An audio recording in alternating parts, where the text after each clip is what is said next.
మనకి ఇవ్వబడిన లెక్క ఈ విధంగా ఉంది. A to the power of x minus y into a to the power of m is equal to 1 అయితే ఎం విలువ ఎంత అని ఇవ్వడం జరిగింది. A to the power of x minus y into a to the power of m is equal to 1 అయితే m విలువ ఎంత అని అడుగుతున్నారు.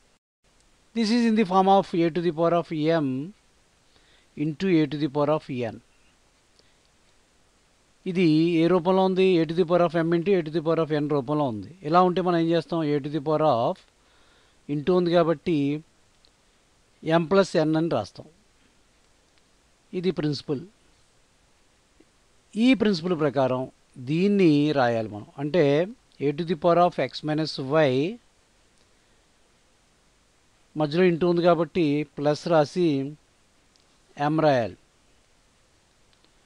ఈజ్ ఈక్వల్ టు 1 ఉంది. A to the power of x minus y plus m is equal to 1ని మనం ఏమని రాయొచ్చు? A to the power of 0 అని రాసుకోవచ్చు. ఏం చేత anything to the power of 0 is equal to 1. మరొక కారణం ఏంటంటే ఇక్కడ బేస్ ఏ ఉంది కాబట్టి సేమ్ తీసుకోవాలన్నమాట. బేస్ ఇటు సైడ్ దానికి పవర్లో 0 రాసుకున్నట్లయితే అది 1 అవుతుంది. అంచేత మనం ఏ టు ది పవర్ ఆఫ్ 0 అని రాసుకోవాలి 1ని. ఇది సింగిల్ టర్మ్ ఏకపది. ఇది కూడా సింగిల్ టర్మే. ఇలా సింగిల్ టర్మ్స్ ఉన్నప్పుడు మధ్యలో ఈజ్ ఈక్వల్ టు ఉన్నప్పుడు బేసెస్ ఈక్వల్గా ఉంటే రెండింటిని మనం క్యాన్సిల్ చేయాలి.